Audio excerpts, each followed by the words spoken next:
Listen, bitch, I have a confession to make, and I'm going to make it here on the podcast in front of everyone because my audience on the podcast is a lot bigger than my socials.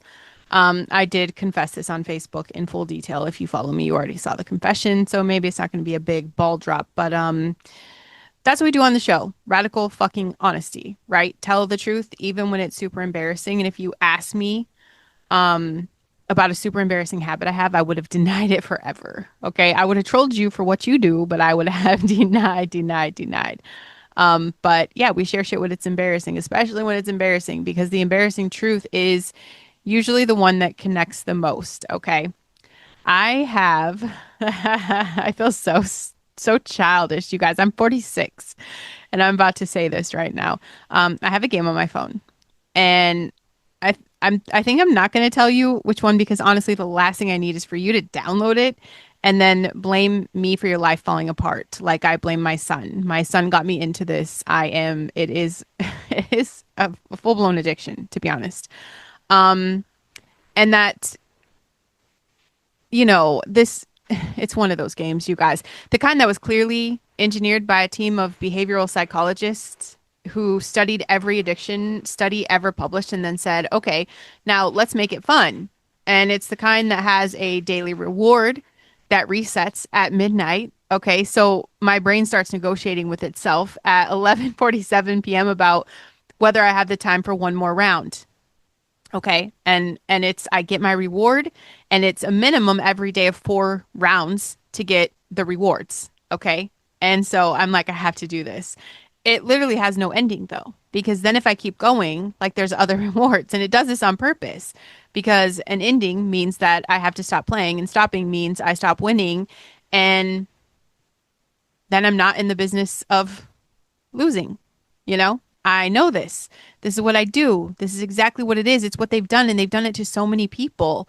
I have literally talked on the show about big tech's manipulation of the dopamine system on this podcast. I have explained in detail how these platforms are engineered to hijack your attention and monetize your compulsion. I wasn't just talking about the social media apps, it's all of it. I know you bitches are playing games on your phone too, okay? But I still open the app because knowing the trap doesn't automatically spring you out of it, right? And if you've ever known something was bad for you and you do it anyway, welcome to being a fucking human because I know like I know. And this is where I landed with it, okay? Because I am not ready. I'm just being honest here. I'm not the delete it cold turkey type. Not yet. Not with this. But I want to work up to that, okay? What I will not do is let it eat my actual life anymore. So the new rule for me, and I used to do this, so I know it's possible. And then somehow I just stopped. And in between every, podcast show, every coaching experience, everything I do, like I'm getting my dopamine hit on the phone, right? I've even been doom scrolling lately. So I realize, and I think part of it is, I went through this whole rewiring my brain to where I don't touch my phone in the mornings until I read the Bible. And then what happened is I kind of renegotiated, right? Because that's what happens with our brain. And I was like, wow, you've done this for so long, like you don't even have to think about it. So then I was just on my phone all day because I did so good, right? Like it didn't run my day. I do my workouts and I open the Bible first. Like that's my non-negotiable. Yay, you're so good. So let's reward yourself with a bunch of doom fucking scrolling to melt your brain and fuck up your adrenals and your system and everything else, right? All day. That's it. So it's a slippery slope, you guys. But that for me right now, is to get back to that, to where I will only play the game on the treadmill again. Um, and that's it. That's the whole deal. The game lives on the treadmill.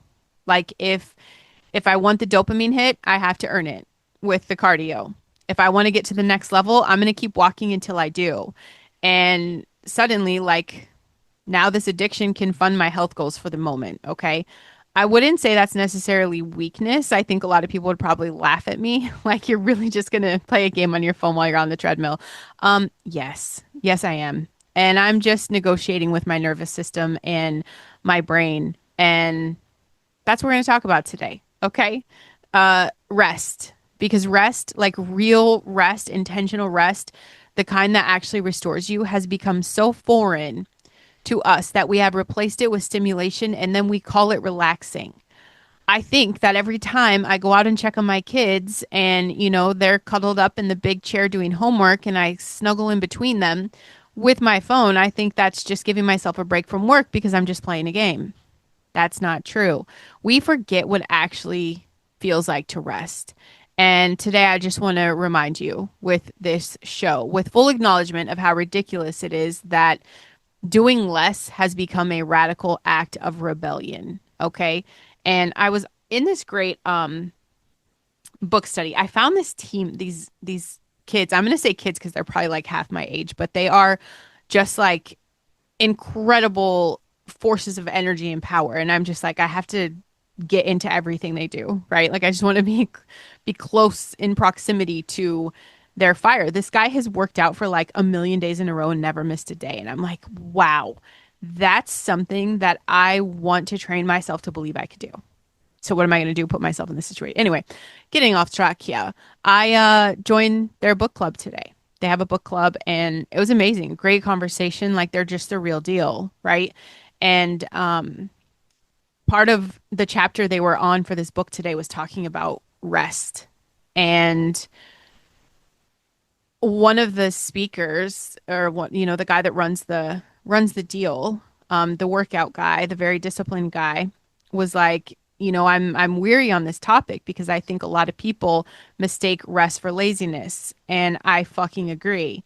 Wholeheartedly, 100% agree. There's a different kind of rest from your lazy and from the days your body needs it. Okay. And I think if you're listening to my show, you've already got a different level of discernment. So it doesn't fucking matter. But I guess I just had to do a disclaimer. Like, I'm not giving you an excuse to be lazy. Like, fuck that. But I am going to say rest matters. And for this rebellion season, this is the episode that the productivity industrial complex absolutely does not want you to hear. In fact, I wouldn't be surprised if this episode gets mysteriously buried in the podcast algorithm. Can they do that? I mean, that's why I have the podcast so that they can't censor me. I've been, what is that called? Blocked and hidden on Facebook, shadow banned. I'm shadow banned everywhere, but I don't think they could really do that here. But just in case if they could, this would be the show, you know. Um they actively suppress content that threatens their engagement metrics. They do that. And how convenient would it be for them if nobody heard this particular episode? In fact, my rebellion season period. But that's the thing they do. Definitely. And you didn't hear that from me. But anyway, rest. We're talking about rest today. And before you roll your eyes and think that this is the soft episode again, the one where we're going to light a candle and we're going to talk about bubble baths. Okay. No, I need you to understand something. What we're talking about today is not spa culture. Okay. Not self-care as a fucking aesthetic. It is not the Instagram version of wellness where you're going to be in a robe with cucumbers on your eyes and a face mask, okay, where everything is fucking beige and everyone is serene and nobody has a phone addiction and they're negotiating, they're just not doing what I'm doing on the treadmill with that addiction. I'm talking about rest as a weapon.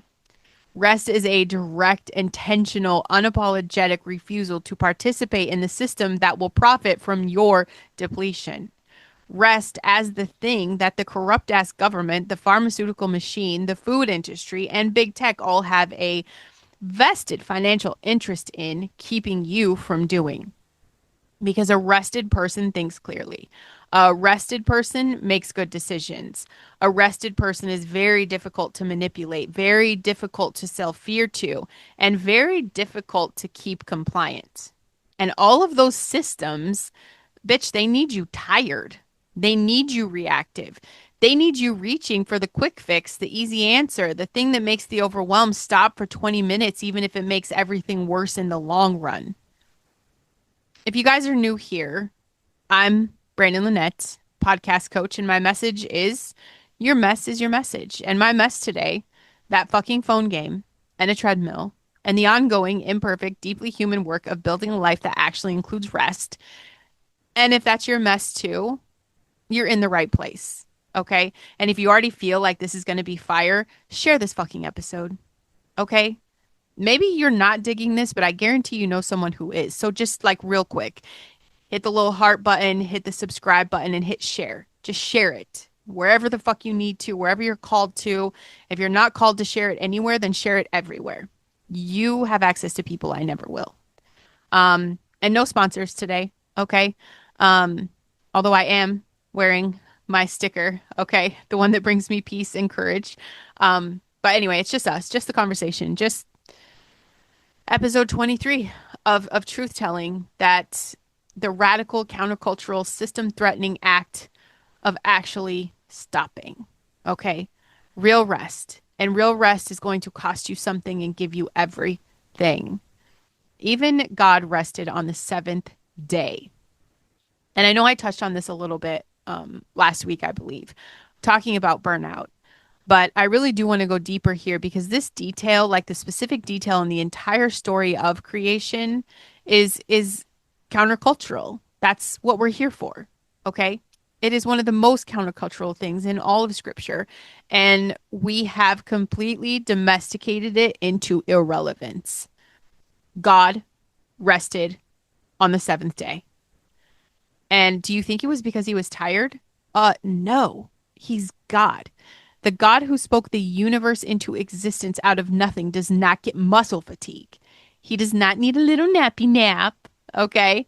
He's not going to hit the fucking wall at Thursday and start counting down to the weekend. So why did he rest? Why did he rest? Because he was modeling something. He was building the rhythm into the fabric of creation itself, not as a suggestion, not as like this really cute idea for people who have margin, but like a design specification.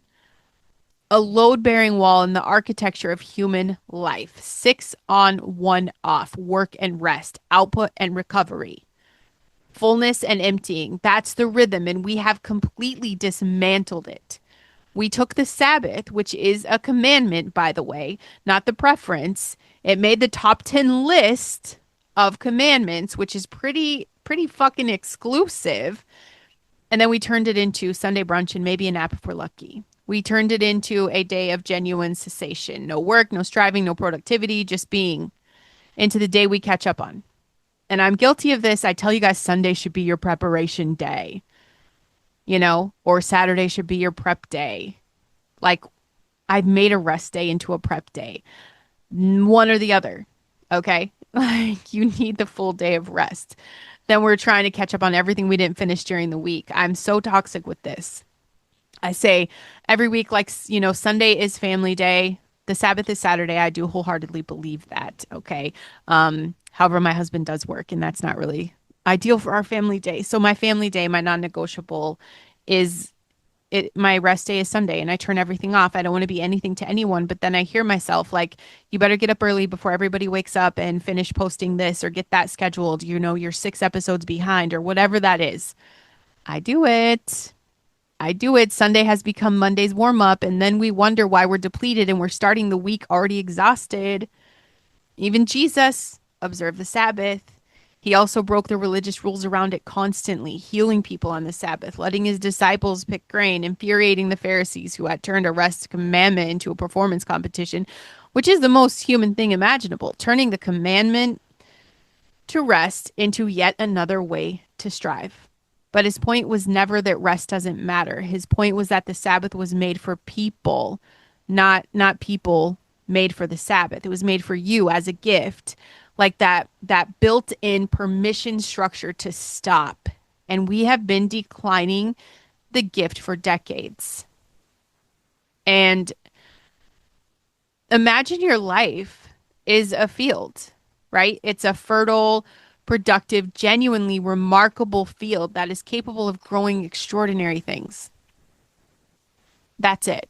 Just field of potential. And for years, lots of years, you've been farming it, planting, growing, harvesting, planting again, season after season after season.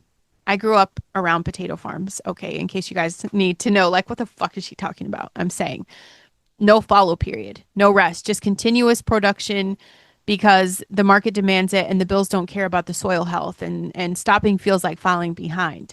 And the field, your field, has been producing. It's been doing its job.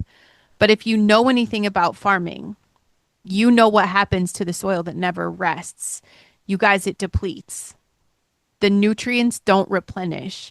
The yields start dropping, and the things that grow start looking less like what you planted and more like a really stressed, diminished version of it. And eventually, the field that was once extraordinarily productive starts producing almost nothing. Not because the soil is bad, not because the seed is bad, but because the field was never given the chance to recover everything it gave.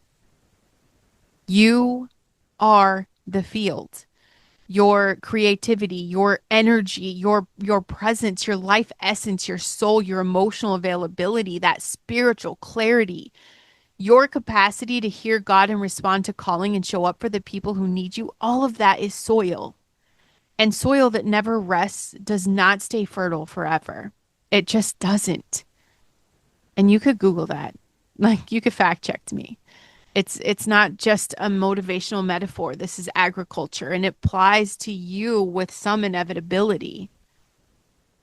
And I kind of want to talk about like why rest feels like a moral failing to so many people because this is not an accident and I want to be very clear about that.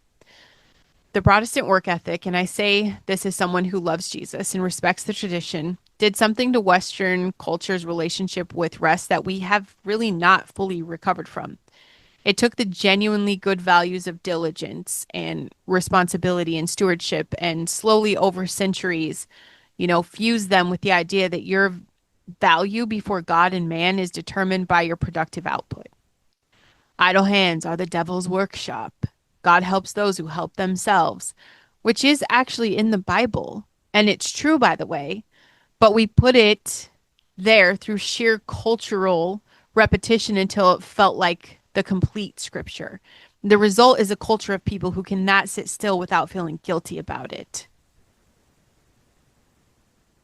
And everything's taken out of context and it's used as a manipulation for what you're fueled to believe. And capitalism gets a hold of it and turbocharges the whole thing because capitalism has a very specific need. It needs you to produce, it needs you to consume, right? Produce more than you need so the surplus can be extracted. Consume more than is good for you so the market stays hungry. And rest interrupts both of those things. A rested person produces from overflow, which is efficient and sustainable, but doesn't maximize the extraction. Okay. A rested person consumes from the genuine need and desire, not from the manic, I deserve this after the week I've had impulse spending that depleted people are very susceptible to. So the system, and I'm using the system very broadly here to mean the interconnected web of economic incentives, cultural manipulation and messaging, and the institutional structures that all benefit from your exhaustion.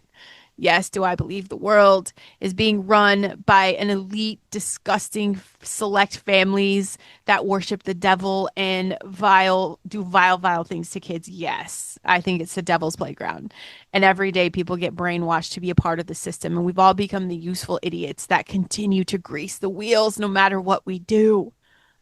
The system has a vested interest in making rest feel irresponsible, in making stopping feel like quitting, in making the person who actually takes a day off feel like they're falling behind while the person grinding through their vacation feels like they're winning. Okay? This. Okay.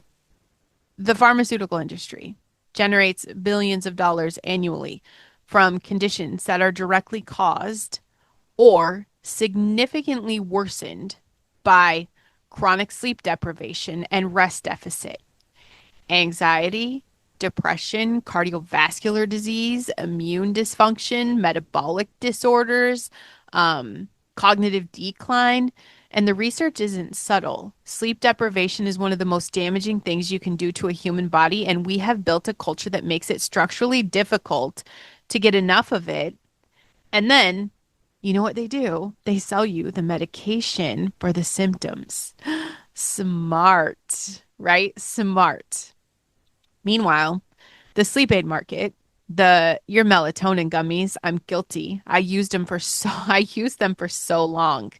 The prescription sleep medications, the devices that track your sleep so you can feel bad about the quality of your rest you're not getting. That's a multi-billion dollar industry.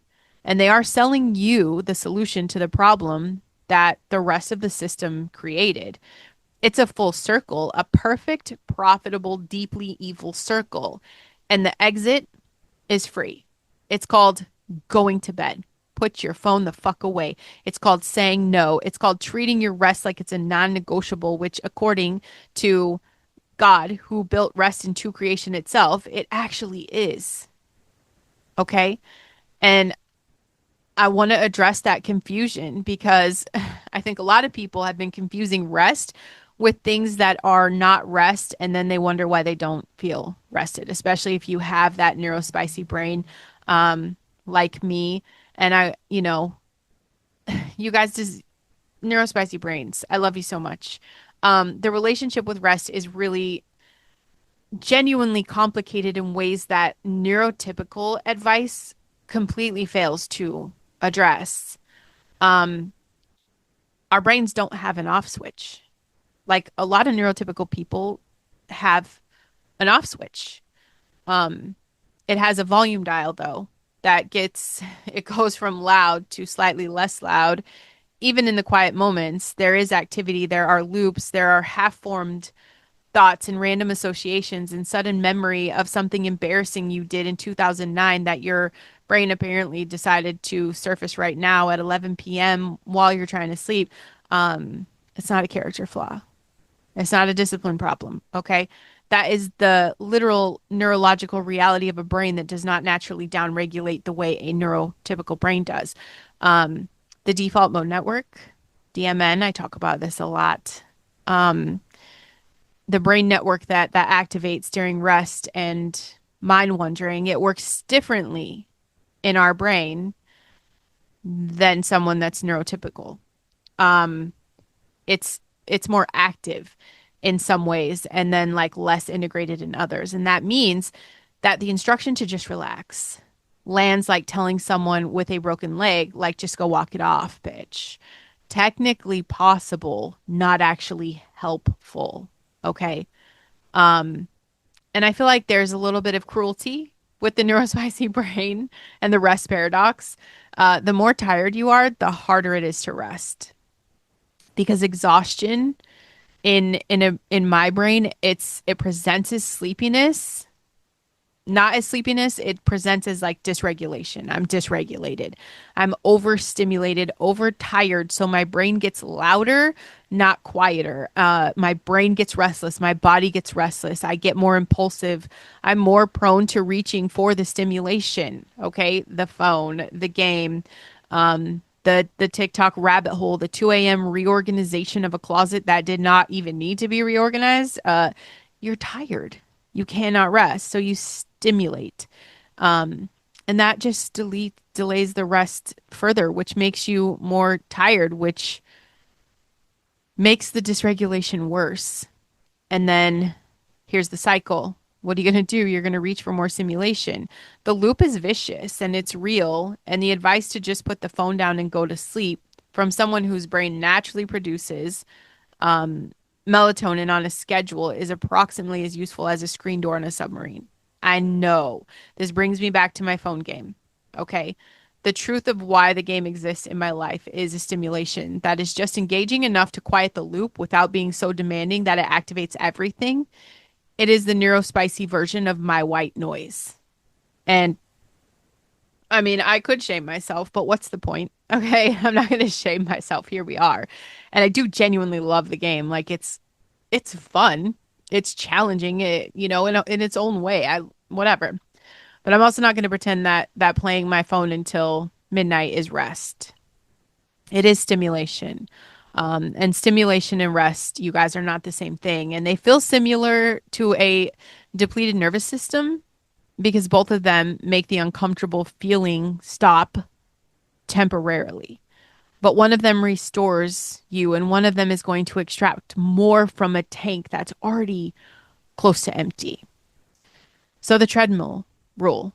I get the game on the treadmill. My nervous system gets a hit. My body gets extra movement. And the hours after 10 p.m. get protected for that actual rest. While it's not a perfect system, it's a negotiated one. And for my neurospicy brain, negotiated is like the best available option.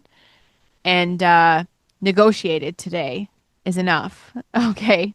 And the rest challenge is different but equally real for everyone with a different brain, right? If you have sensory processing differences, that mean that environments which are supposed to be restful, like you and I may think family gatherings and social events, even quiet events at home with the TV on and someone talking and the dog doing the thing, you think those are neurologically expensive. You arrive at the end of a restful evening more depleted than you started because your nervous system was working the entire time. Some people are like processing, just processing the input, managing responses and staying regulated in a world that all the volume is too loud everywhere. And then someone asks you why you need alone time. And I think we all need alone time. Let's set the boundary. Like alone time is okay. It's not optional. It is maintenance. And that's the thing that's going to keep your system running. It is as non-negotiable as charging your phone. Some people get that, and that's amazing. Like understand that every social event I've ever had to go to, or even after family events, and I love my family. I'm happy for some quiet time to recharge. It's not something you have to explain, you know? Your version of rest doesn't have to really look like anyone else's version of rest. Rest is not inherently quiet. Rest is not inherently still. Rest is whatever returns energy to your specific nervous system. And it's going to be different for everyone. And I'm trying to speak to that. I hope I have all you guys covered, honestly. Maybe for some people that is a nap. And for some people that is a walk without headphones. For some people, it's a very specific video game played for exactly 45 minutes with a hard stop. Mine is actually 60 minutes. For some people, it is cooking something complicated because that focus requires, the shut off, for the other loops. Some people, it's worship music at volume 10. Okay. I heard about binaural beats today. Maybe that's your thing. Whatever fills your tank as opposed to whatever drains it slowly while looking like it shouldn't. That is your rest. And all I'm saying is that you have to own that without apology, whatever that looks like for you. Okay. You're not responsible for how other people take your boundaries. So fuck that. Do what you need to do. This shows up in shit like, you guys, the vacation that doesn't actually restore you. You went somewhere, you took the photos, you technically left the office, but you checked email every morning before anyone else would wake up.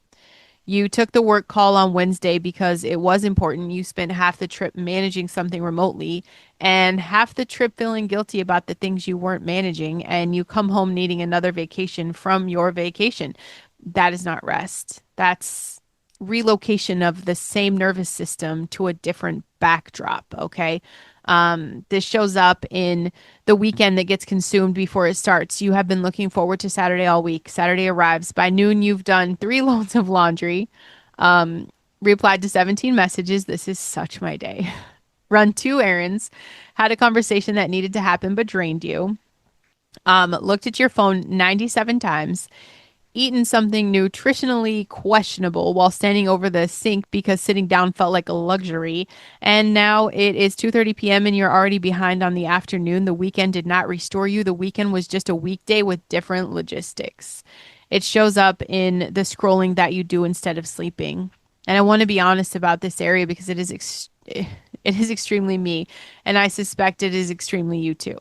You are tired. You know you're tired. Your eyes are doing the thing. They are technically open, but barely. And instead of putting the phone down and going to sleep, which would be the single most effective health intervention available to you at this moment, completely fucking free, no prescription required, more powerful than any supplement in the market, you scroll for 1 more minute, which becomes 20. Okay, which becomes you watching a video about a topic you have no interest in at 1:17 a.m. and you're like, how the fuck did I get here? Why, bitch? Why do we do this? Because going to sleep requires surrendering the last bit of time that is ours. The kids are asleep, the work is done, the demands have quieted for the night, and this right now in the glow of the phone is the first moment all day that nobody needed anything from you. And your brain, which has been in service mode since it woke up, is not ready to give that up. So it stays in the one space when it feels like it has some freedom, even if that space is destroying the sleep that would actually make tomorrow better. And the irony is brutal. We steal from our rest to take a few minutes of peace, and the theft makes us so depleted that tomorrow we have even less peace to look forward to. We are borrowing from a tank that is already overdrawn and somehow surprised when the account collapses. You understand? You keep borrowing from tomorrow every time you're sacrificing your rest for bullshit. It's going to show up in your creative work that just dried up. If you are someone who creates like content, art, writing, coaching, music, anything that requires genuine originality, you have probably noticed that the well goes dry when you never stop drawing from it. Creativity is not generated by effort. It is generated by rest, by wondering, by the infrastructured time when your brain is not focused on anything in particular and the subconscious starts making connections the conscious mind was too busy to see.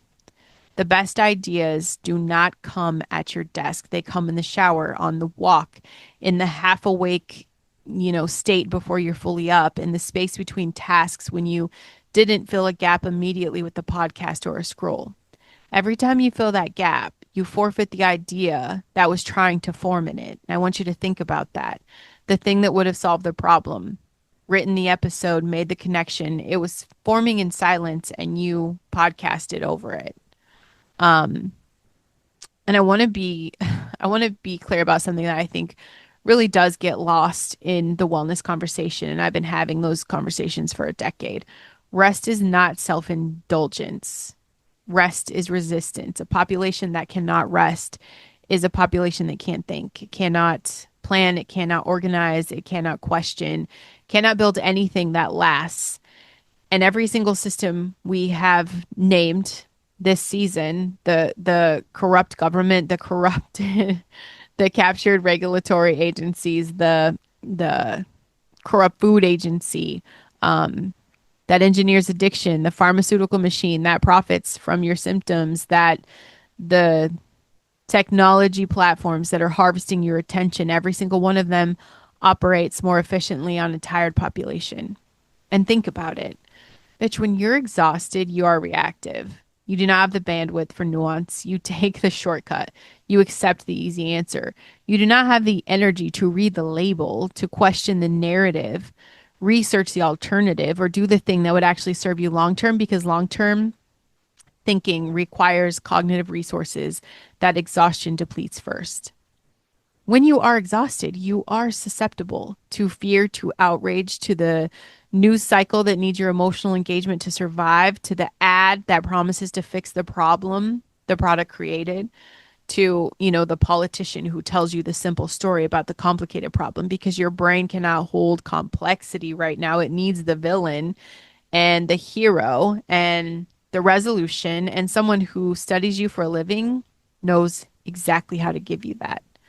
When you are exhausted, you consume. You spend money on things you do not need because the purchase produces a feeling that you're too tired to create any other way. You eat bullshit food, food that is engineered to satisfy the craving that depleted your body, and your depleted body produces. You watch the content that requires nothing of you because requiring nothing is all you have left to give. And every single one of those behaviors funds a system that profits from keeping you exactly this tired. And we don't even have to agree politically. This is for absolutely everybody in in the world. Ideally, your government doesn't give a fuck about you. I don't care, who the president is. They don't care about you. A rested person is expensive to manipulate.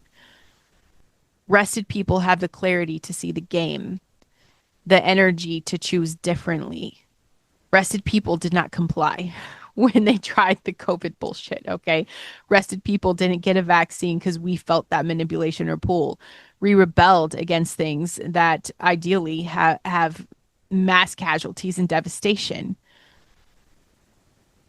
Rested people have the patience to read the fine print and to question the headline. Both sides are going to gaslight you. Both sides are going to lie. Nobody's talking about real policies anymore. It's about people, right? Real policies, that's what fucking matters. Okay?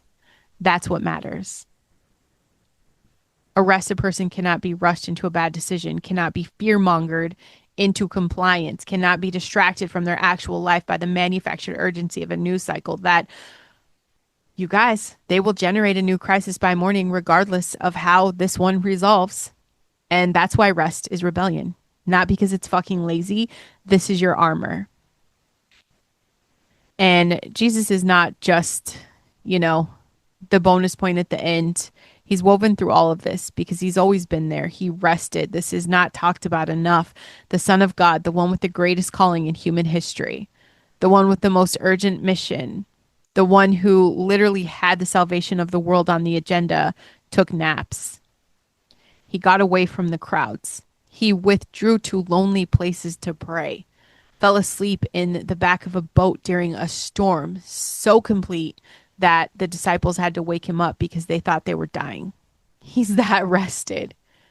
And he also said no constantly as a one-word answer. There were more sick people he didn't heal than sick people he did. There were crowds he walked away from. There were demands he didn't meet. And it's not because he didn't care, because he was living from a centered, unhurried, deeply rested place that he knew the difference between what he was actually called to in a given moment and what people wanted from him. He had the clarity to choose the calling over the demand every single time. You will not have that clarity on 4 hours of sleep and a phone game until 1 a.m. And I say that with love and full personal accountability. So, first, and I cannot believe this is a radical suggestion in the year that we're currently living in, go to bed. Like, not eventually, not after one more thing, at an actual time that you decide in advance. Put it in your calendar with the same seriousness you put a meeting in your calendar. Because your sleep is a meeting with your nervous system, your immune system, your cognitive function, and God. It is the most important meeting of your day. And if you keep canceling it for things that, you know, could absolutely wait until morning, it's going to cost you. And I want you to try this for 7 days. Just pick a bedtime. We're doing it together, okay? One that you would get 7 or 8 hours, you know, of sleep before you need to be up. And set an alarm. Not a wake up alarm, a go to bed alarm.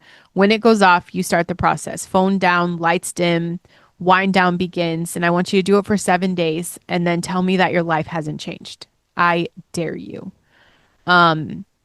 Second, I want you to identify your actual rest, not the rest you think you should want, not the rest that looks good on a wellness blog, the specific things that actually return energy to your specific nervous system, and write them down. Make a list of 5 things that genuinely restore you.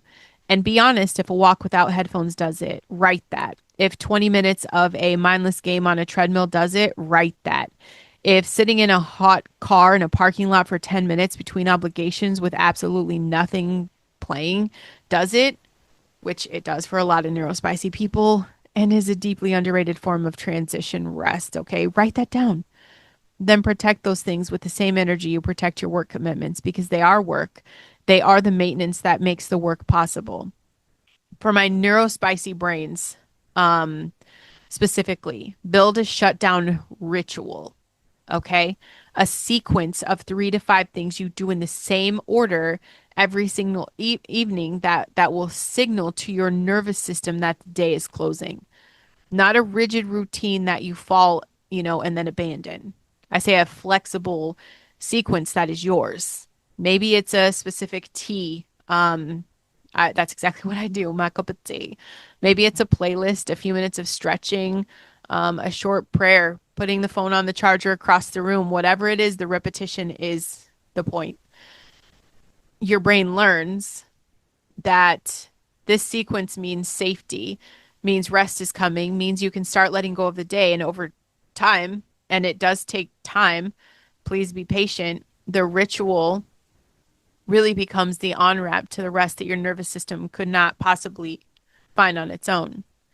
And fourth, the game. Since we're being honest about it here, if you have a version of my phone game in your life, the thing that is not quite rest and not quite work and not quite bad enough to eliminate, but definitely present enough to cost you something, make a deal with it instead of going to war. Okay. Wars with your own habits rarely work. Negotiations sometimes do. Um, Find the container that lets you have the thing without the thing having you. Treadmill only. First, read the Bible only. Saturday mornings only. Whatever the boundary is, make it specific, make it non-negotiable. Um, Make it a trade. The thing you want for the behavior that serves you.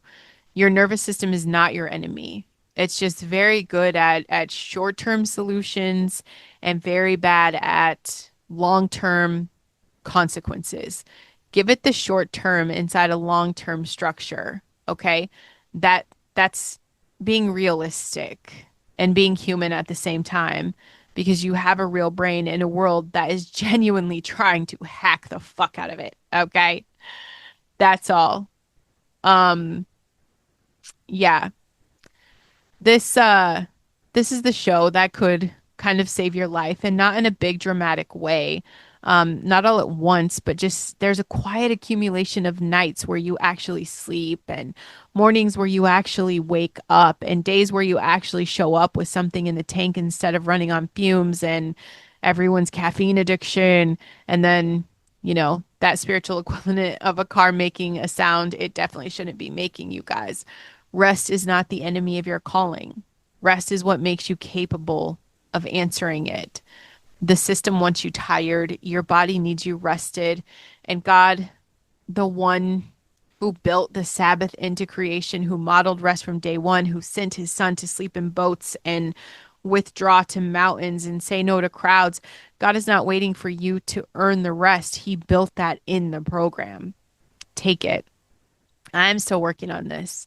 And I would like to say I do have one of those watches, but it's not to gaslight myself. It is, I get a sleep score, and I genuinely am excited because for the past 6 weeks minus a day or two, I've had a completely high sleep score, which means I'm hitting, my deep sleeps, my REMs, and I'm on the marker for all of that, and that's been incredible.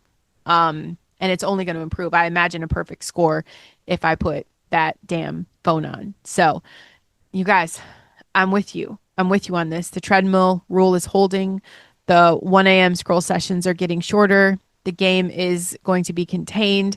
And every day I choose the rest over the grind is a day I have more to give to the people that I'm loving and the people that I'm serving and the calling that I'm building and the rebellion that is still very much in progress. Your mess is your message. My mess today is a phone game and a negotiated bedtime and the ongoing impact, fully human work of treating my life like it fucking matters. Okay. If you feel this episode, and I'm sure you did, make sure you have liked the show, subscribed, leave the written review. It's the most least restful thing I will ask you to do today. Okay. Also one of the more helpful. Head to brandonlynette.com, get on the list, watch the full episodes on YouTube. And if you're ready to stop, running on the hamster wheel of emptiness and start building the podcast that carries your actual voice, your rested, restored, fully alive voice, check the show notes to work with me. Tell me your story. Come on my new show. Tell me why you're the one that needs to be heard. Tell me what makes you special. I genuinely want to know. But for now, bitch, okay, put the phone down. Not yet. Share the episode first and leave the review and then put the phone down. Love you guys.